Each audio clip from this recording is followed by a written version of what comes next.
하나님 말씀 보겠습니다. 하나님의 말씀은 고린도전서 1장 22절에서 24절 말씀입니다. 다 같이 한 목소리로 읽겠습니다. 시작. 유대인은 표적을 구하고 헬라인은 지혜를 찾으나 우리는 십자가에 못 박힌 그리스도를 전하니 유대인에게는 꺼리끼는 것이요 이방인에게는 미련한 것이로되 오직 부르심을 받은 자들에게는 유대인이나 헬라인이나 그리스도는 하나님의 능력이요 하나님의 지혜니라. 아멘. 아멘. 요즘에 세상이 돌아가는 것을 보면서 정말 나라를 위해서 기도를 많이 해야 될 때라는 그런 생각을 합니다. 이북이 이 세계에서 일어나는 일들을 통해서 야, 진짜 핵은 포기하면 안 되는구나 하고 그렇게 지금 학습이 되고 있어요. 이번 우크라이나 사태도 그렇고 정말 핵을 포기하면 정말 죽을 수밖에 없구나라는 것을 극명하게 깨닫는 거죠. 미국이 그렇다고 이북을 공격할 수도 없어요. 핵을 가지고 있기 때문이고 전쟁을 하게 되면 너무나 많은 사람들이 희생을 당합니다. 그리고 이북은 지금까지도 제재가 먹히질 않았어요. 그들은 자신이 살아내는 방법을 터득했어요. 내성이 생긴 거예요. 더군다나 이북은 이제 소련과 마음껏 교역할 수 있는 길이 열렸고 이제 기름도 싸게 들여올 수 있는 거예요. 또 미국과 중국, 소련의 관계가 매끄럽지 못하고 이제 냉전 상태로 이제 들어가게 됩니다. 그래서 한국에서 이들과의 대리 전쟁이 일어나려는 법이 없어요. 한국도 핵이 필요한데 그러려면은 우리가 미국을 떠나야 되고 경제를 포기해야 되는데 알다시피 우리의 목표는 잘 살고 잘 살아야 되는 거예요. 그래서 한국이 독자적으로 핵을 가지려고 하면 미국이 허락하지 않을 것이고 미국이 떠난 상태에서 핵을 가지려고 하면은 중국과 소련이 가만히 있지 않을 것이에요. 그래서 정말 우리가 완전히 미국을 믿을 수만 있으면 되는데 지금은 그 방법밖에 없다는 것을 알지만 걱정이 됩니다. 우리가 정말 기도를 많이 해야 되는 이유입니다. 이제 나이 들은 사람들이야 이제 가겠지만은 우리 이제 2세, 3세들이 이 땅에 살아야 되는데 어떤 일이 일어날지 모르는데 정말 여러분 이 민족을 위해서 기도 많이 해주시기를 주님의 이름으로 부탁을 드립니다. 어떤 교회 잘 아시는 그렇게 여기 주변에서 멀지 않습니다. 목사님과 통화를 했어요. 참 그 교회의 부흥을 간절히 원하고 또 큰 교회를 꿈꾸는 그런 교회인데 이제 전도 훈련으로 이제 열심히 양호케 놓으면 우르르 빠져나가고 그래서 상처가 되고 힘들다는 것이에요. 너무나 열정적이고 뜨거운 교회이고요. 분위기도 좋아요. 살아있는 것 같습니다. 근데 처음에는 좋은데 그 뜨거움을 계속 유지할 수가 없는 거예요. 그리고 한 번 식으면 다시 올리기가 힘들고 또 그들이 막 열심히 막 그냥 열정으로 막 자신들을 태웁니다. 그러면 다 태우고 나면은 더 태울 게 없는 거예요. 성도들을 깨웠으면은 그 다음에는 또 뭔가를 줘야 되는데 깨운 다음에는 뭐가 없는 거예요. 저희 아버님이 3개월 동안 병원에 누워 계시다가 이제 아주 오래전 일이죠. 그러다가 깨어나셨는데 보니까 욕창이 막 생기고요. 3개월을 누워 있습니다. 근데 그 욕창이 정말 무섭더라고요. 막 뼈가 막 보입니다. 근데 깨셨지만은 거기에 약을 발라드리고 또 미움을 써서 이제 드리고 휠체어에 태워서 공기 좋은 데서 좋은 바람을 쐬고 그다음에 그런 어떤 자활 운동을 하면서 천천히 그래서 정말 오랜 기간이 지나야 겨우 걸으셨다는 거예요.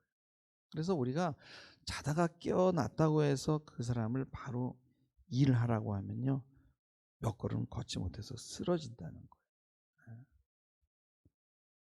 여러분, 모든 것을 다 갖춘 교회에서 자란 사람은 교회가 어떻게 거기까지 갔는지를 몰라요. 부잣집에서 자란 아이는 누리기만 하면 되지, 아버지가 어떻게 고생해서 돈을 벌었는지 알 필요도 없고 알 수도 없고요. 그리고 그 아이는 고난받을 일도 없어요. 순서는 그 아이가 망가지는 일밖에 없는 거예요. 제가 강북에서 정말 큰 교회를 다녔어요. 그리고 거기에서 성가대를 지휘했는데 제 성가대실만 40평이에요. 그리고 제가 열쇠를 가지고 그 성가대실을 관리하고 성가대원들만 전용으로 사용했습니다. 여러분, 그러나 교회 본당이 40평보다 작은 교회가 얼마나 많은지 몰라요. 근데 그런 큰 교회를 다니는 사람들은 작은 교회를 보는 순간에 상상력이 막혀버리는 거예요. 아니, 어떻게 이런 교회가 있지? 그래 놀라가지고 막 쏜살같이 도망을 가는 거예요. 여러분, 세상에 충격받을 일이 얼마나 많은데 교회 적은 것에 충격을 받냐는 거죠. 제 안에도 이런 것이 있었어요. 이거를 빼내느라고 얼마나 고생을 했는지 몰라요. 여러분, 인간이 만들어지는 데는 한평생이 걸리고 또 어쩌면 한평생에도 이 과업을 다 이루지 못하는 사람들이 있어요. 교회라는 공동체도 오랜 시간이 걸려야 털을 잡게 돼 있어요. 짧은 시간에 단번에 되는 것이 없습니다. 하나님은 우리 사람을 신이 되게 하지 않으셨어요. 인간이 인간 되게 하시기 위해서 그분은 이 땅에 오셨어요. 근데 문제는요, 사람이 되어간다는 게 그렇게 간단한 것이 아니라는 거예요. 여러분, 인간은 동물처럼 그냥 살다 가는 것이 아니라 참 복잡하잖아요. 뭐 문화도 있고 뭔가 또 성숙해야 되고, 몸은 적당히 성장하다가 하얀 곡선을 이루지만은 정신은 계속 성장을 합니다. 그 윤회를 믿을 수 없는 것이요. 여러분, 우리가 아무리 다시 태어난다고 해도 저번 생을 기억할 수 없으니까 또 처음부터 다시 시작하잖아요. 억겁을 다시 태어난다고 해도 항상 처음부터 시작입니다. 그리고 다시 시작하다가 또 미끄러져서 또 시작하고. 그래서 그리스 신화에 보면 신이 시지프스에게 벌을 내리죠. 그 벌이 뭡니까? 돌을 굴려서 산 정상으로 올리는 거예요. 산 정상에 돌이 다 올라가면 또 밑으로 떨어지는 겁니다. 그럼 밑에서부터 또 다시 굴러 올리는 거예요. 반복의 고통입니다. 여러분, 이게 사실이라면요, 윤회가 시지프스가 돌을 굴러 올리는 것과 뭐가 다르겠어요? 기독교는 반복이 아닙니다. 고난을 통해서 성장하게 되는 거예요. 여러분, 고난 없이 성장하는 인간은 없어요. 고난은 성장의 원동력입니다. 오늘 말씀 1장 23절에 보게 되면, 우리가 십자가에 못 박힌 그리스도를 전하니 유대인에게는 거리끼는 것이요 이방인에게는 미련한 것이다 라고 말씀합니다. 우리는 십자가에 못 박힌 그리스도를 전한다고 했는데, 여기서 전하는 것이 어떤 교리로 전하는 것이 삶으로 전하는 것인지, 물론 두 개가 다 해당이 되지만 논쟁이 있습니다. 삶으로 전하면 너무 늦어요. 언제 완벽한 인간이 되어서 십자가의 도를 내 삶으로 전할 수 있겠냔 말이에요. 그래서 빨리빨리 핵심 기독론을 이렇게 요약을 해서 전달을 해야 되는 거죠. 이 방법도 맞긴 맞지만은 아주 조금만 맞아요. 주님이 십자가의 도를 설명할 때는 학설이나 이론으로 설명하지 않았어요. 그냥 십자가를 몸으로 십자가를 지신 거예요. 그리고 설명하지 않았어요. 그래서 십자가라는 것은 복잡한 이론이 아니에요. 그냥 세상적으로 볼 때는 미련하게 보이는 거예요. 그래서 십자가의 원리는 뭐냐면 나를 부정하는, 내가 십자가 안에서 죽었기 때문에 이제 내가 산 것이 아니요 내 안에 그리스도가 사는 것입니다.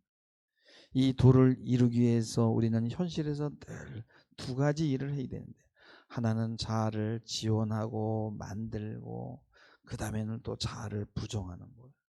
부정할 자아가 없는데 자아를 부정하라고 하면 어떻게 되겠어요? 부정할 수가 없잖아요. 인간은요 미성숙하게 태어나서 사랑받으면서 만들어집니다. 우리는 정말이지 사랑받아야만 살 수 있어요. 자아 지원을 받으면서 만들어집니다. 그리고 그렇게 해서 만들어진 자아가 또다시 그 자아를 내려놓고 부정해야 되는 거예요. 그러면서 또 우리는 성숙하는 것입니다. 만들어지고 부정되고 다시 세워지고 또다시 무너지고. 근데 그게 그냥 반복이 되는 게 아니라 점점점 성숙이 되는 거예요. 참 세워질 때는 좋습니다. 그러나 무너질 때는 아파요. 이게 고난입니다. 그러나 고난이 없으면 성장이 되지 않는 거예요. 인간은 고난을 통해서 만들어지고 이 과정을 잘 겪어내는 것이 삶이고, 그리고 인간이 되어지는 과정입니다. 그리고 인간이 되어지면서 그러면서 우리는 증인이 되는 거예요. 그게 우리의 삶이 증거가 돼야 되는 거예요. 우리는 이렇게 반론할 수 있죠. 왜 꼭 고난을 통해서만 인간이 만들어져야 되는가? 고난을 당하면 인간이 망가질 수도 있지 않은가? 오히려 우리가 그런 일들을 얼마나 보냐 이거예요. 맞습니다. 사랑도 필요하고 교육도 필요하고요. 예? 그러나 고난은 누구에게나 항상 필요한 거예요. 이것은 보편적인 진리입니다. 인간은 고난이 없으면 반드시 교만해지고 망가져요. 이게 바로 우리의 한계입니다. 여러분, 종종 외제차를 타고 가다가 시비가 붙었어요. 근데 그 외제차를 타는 친구는 뭐 20대 초반 뭐 이래요. 근데 막 나이 들은 60대를 막 꺼내가지고 막 두들겨 패고 그러잖아요. 그런 건 뉴스에 종종 보지 않습니까? 여러분 그들은 좌절을 경험할 틈이 없었어요. 안 되는 일이 없으니까요. 다 해주니까. 그러면요 성장 과정에서 교란이 일어나가지고 괴물이 되는 거예요. 괴물이. 그 계곡 살인 사건의 이은혜가 하는 사람 보세요. 네? 뭘 삶을 그렇게 쪼잔하게 아르바이트하고 시간당 얼마를 벌고 그래. 사람 하나 죽이면은 7, 8억 생기는데 뭐 고난이 싫은 거예요. 고난이. 여러분 어려서부터 왕 대접을 받기만 하고 좌절을 경험하지 않는다고 한번 생각해 보세요. 그게 인간이 되겠어요? 괴물이 되지.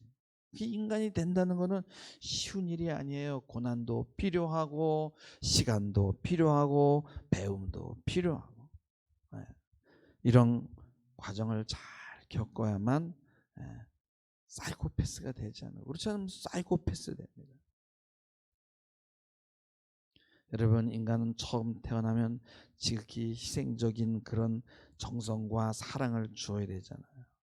엄마와 함께 할 때는 거의 왕 같은 대접을 받다가 이제 아이가 점점 나이가 들어가면서 좌절을 경험하면서 세상을 배우잖아요. 근데 이후로도요, 여러분 초등학교를 가고 중학교를 가고 이후로도 단계 올라갈 때마다 항상 좌절이라는 것을 경험합니다. 그래서 인간의 운명은 어떨 때는 너무 비극적이라는 생각이 들 정도로, 그래서 때로는 신을 원망하기도 하잖아요. 인간은 고난을 타고났다고 그러지 않습니까? 우리는 또 이렇게 반론할 수 있어요. 그럼 온전히 순종하면 되지. 그러면 고난은 없어지겠네? 여러분 이론적으로 맞습니다. 근데 그것은 이론일 뿐이지 인간이 여러분 고난 없이 순종한다는 것은 거의 불가능해요. 모세도 40년 동안 광야에서 연단을 겪었습니다. 인간은 고난을 통해서 자기 부정을 배워요. 십자가라는 것은 곧 자기 부정입니다. 자아를 지원해주고 사랑해줄 때는 언제고 또다시 그 자아를 부정하라고 하냐, 불평할 수 있어요. 그러나 이것은 선택이 아니라 누구나 겪어야 되는 거예요. 이 부정의 과정이 바로 고난입니다. 어쩌면 우리는 이것을 평생 동안 반복할 수 있어요. 여러분 늘 하는 얘기지만 여러분 나이 30에 여러분 다른 사람을 판단하고 심판하는 자리에 있다고 생각해 보세요. 나이 든 사람들, 직책이 높은 사람들이 와서 다 고개를 숙이고 왕 대접을 합니다. 그러면 이 사람이 어떻게 되겠어요?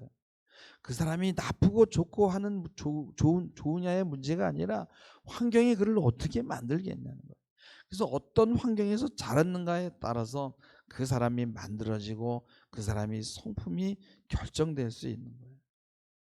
그래서 우리는 사람이 되기 위해서 고난이 필요한 것입니다. 왜 꼭 고난으로만 사람이 만들어지나? 왜 그렇게 하셔야 되는가? 여러분, 이 세상에는 보이는 것과 보이지 않는 것에 싸움이 있어요. 보이는 것이 보이지 않는 것을 지배하는지, 보이지 않는 것이 보이는 것을 지배하는지 논쟁이 심합니다. 여러분, 여러 이런 성직자들을 보면 한결같이 이야기하는 것은 보이는 것보다 보이지 않는 것에 행복이 더 있다고 말하죠. 기독교는 어느 쪽이라고 대답을 쉽게 내리지 못합니다. 이쪽에도 있을 수 있고 저쪽에도 있을 수 있어요. 성경 기자는 너무 가난하게도 말고 부하게도 말라고 했어요. 내가 너무 가난해서 고난이 심해서 하나님을 부정할까, 내가 너무 부유해서 교만해서 하나님을 또 거부할까 두렵다 그랬어요. 그러나 성직자들은 수련과 기도를 통해서 그들이 늘 얻는 것은 보이지 않는 것에 더 많은 행복이 있다는 것을 말하고 있습니다. 그러나 우리는 행복은 외적인 것에 있지 내적인 것에 있다는 것을 인정하려고 하지 않아요. 그래서 남들에게 보이는 게 중요합니다.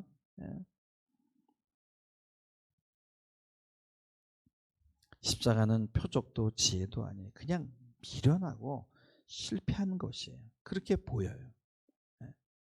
그래서 오늘 24절에 보면 오직 부르심을 받은 자들에게는 유대인이나 헬라인이나 그리스도는 하나님의 능력이요 하나님의 지혜니라 라고 말씀해요. 그럼 남자들이 왜 술 먹습니까? 남자니까. 그 말이 정확해요. 남자니까. 여러분, 현실적으로 여러분요, 남자들이 자기 삶을 보면 이건 남자라고 할 수 없어요. 너무나 초라해요. 비참합니다. 남자가 정치 중독에 한번 걸리면요, 성 중독에 걸린 것보다 더 무서워요. 못 빠져나옵니다. 그래서 초라한 것을 참마 받아들이지 못하고 못 봐요. 그렇지만 여러분, 술을 먹으면 세상이 다르게 보입니다. 그리고 막 통이 커지는 거예요. 잠언서 20장 1절에 보면은 포도주는 거만하게 하는 것이요 독주는 떠들게 하는 것이라 말이에요. 그래서 술 먹으면요 막 세상을 논하고요 통이 커집니다. 정치를 논하고. 그래서 여러분 알코올 중독도 중독이지만요 이 마음을 낮추기 싫은 이 권력의 중독이 더 무서운 거예요. 사람들은 자신을 정직하게 들여다보기 싫어해요. 쪼그러들어 사는 것이 답답합니다. 늘 억압받는 느낌을 지울 수가 없어요. 내가 원래는 큰 인물인데 내가 왜 이렇게 됐지? 그렇게 추구하거나 아니면 좌절하죠.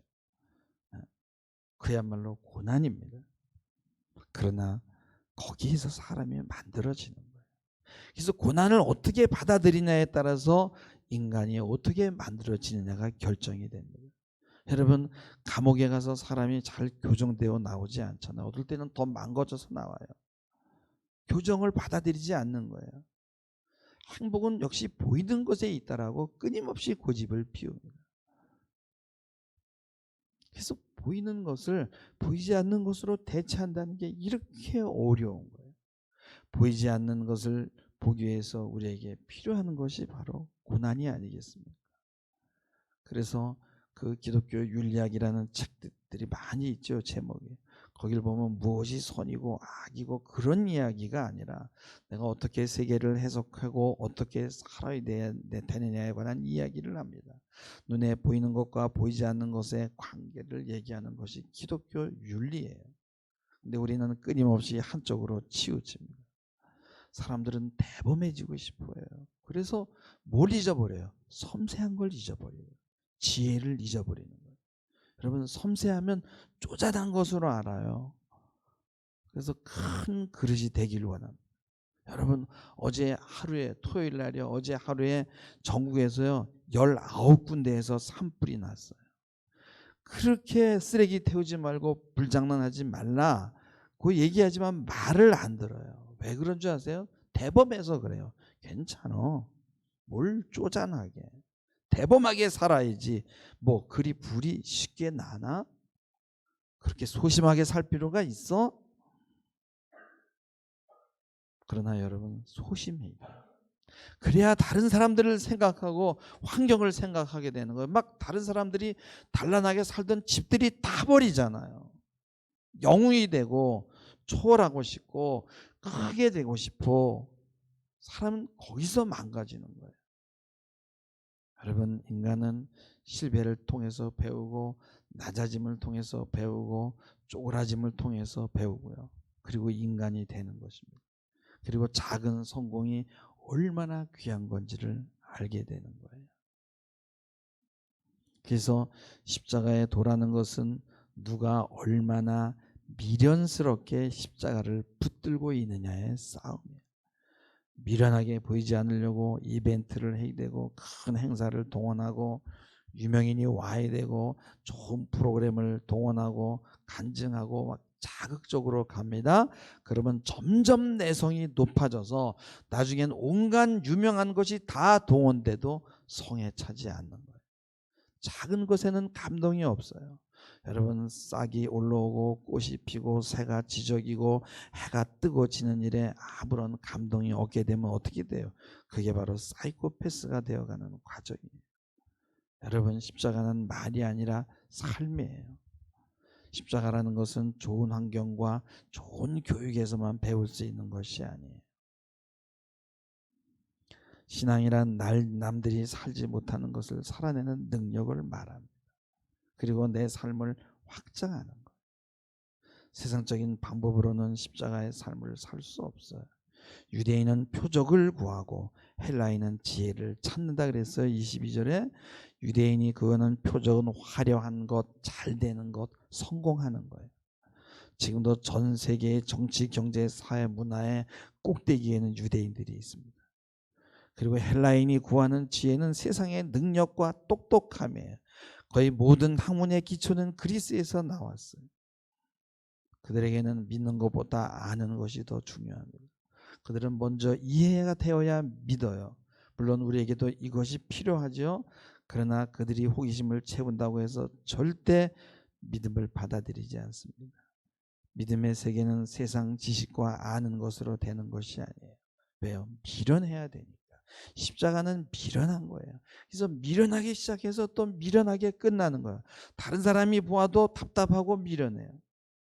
하나님은요, 미련한 사람을 찾는데 교회에 너무 잘난 사람밖에 없다면 어떻게 주님이 일을 하겠어요? 한없이 느려 보이고 안 되는 것 같고 답답하고 여러분 시원한 게 없을 수 있어요. 보면 문제투성이죠. 반면에 우리가 원하는 건 뭐예요? 항상 초월적이고 기적이 일어나야 되고 화끈한 거예요. 근데 오늘 말씀합니다. 십자가의 도는 미련하다는 거. 그리고 그것을 미련스럽게 터득하는 것입니다. 꾸준히 자기 희생이 있을 때 이것을 우리는 공력으로 쌓을 수 있는 거예요. 여러분, 엄마가 아이를 사랑할 때는요, 그냥 미련 그 자체예요. 무조건적인 희생이죠. 그래서 미련한 방법이 아니면 양육이 불가능하잖아요.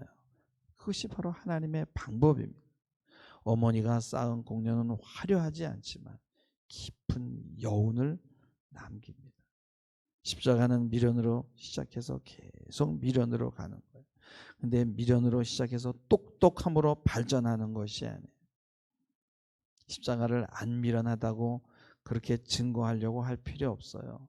십자가가 지혜라고 주장할 필요도 없어요. 그냥 미련한 거 맞아요. 우습습니다. 여러분, 십자가의 도를 깨닫지 못하게 되면 똑똑한 사람이 되는 거고 십자가의 도를 깨닫게 되면 그때부터 바보가 되는 거예요. 그래서 그 사람은 기도하게 되는 거예요. 안 되는 게 있어야 기도하지 않겠어요? 여러분요, 다 잘 돼봐요. 뭐하러 기도해요? 여러분, 이 나라가 왜 이렇게 어지럽고요? 왜 우리가 핵을 이고 살고 있고 왜 우리가 남의 나라 지금 싸움에 지금 그 중간에 껴있냐고 한번 생각해 보세요. 사람의 힘으로 되나요? 정말 기독교가 우리나라에는 너무나 중요해요. 기독교인들이 기도해야 될 때인 줄 믿습니다. 예. 여러분, 코로나를 통해서 교회가 정말 많이 무시받았어요. 뭐 코로나만 나면 무슨 교회발 그리고 막 교회 뭐 감시 나오고 말이죠. 이번 선거 떨어진 게 그래서 그런 거예요. 교회 때문에. 그 교회가 몇 명 확진을 받았는데 막 손가락질 받고 그 교회 이름도 바꾸고 결국은 그 교회를 이사를 갔어요. 예. 근데 교회가 그렇게 관세 받는다고 너무 발끈하는 거예요. 원래 교회는 그렇게 무시받고 그런 짐을 지는 거예요. 오해받고. 그게 바로 교회의 사명입니다. 그럼에도 자기 자리를 꾸준하게 지키며 하나님의 말씀대로 살려고 노력하는 것. 그것이 기독교예요. 인정받으려고 하면 변질됩니다. 십자가의 도는 알면 알수록 세상에 미련하게 될 뿐만 아니라 세상도 점점 알아주지 않는 거예요. 그러려니 하고 좁은 길을 가야 됩니다. 여러분, 오늘 우리가 고난 주간인데 정말 예수님의 고난을 묵상하는 것이 아니라 우리가 어떻게 주님이 가시는 그 길을 따라갈 수 있는가를 묵상해 봤어요. 여러분들 주님이 가신 그 길을 여러분도 잘 따라가시기를 주님의 이름으로 부탁을 드립니다. 기도하시겠습니다. 하나님, 우리는 너무 최고와 화려한 것만을 좋아합니다. 그것이 곧 하나님의 능력이라고 생각합니다.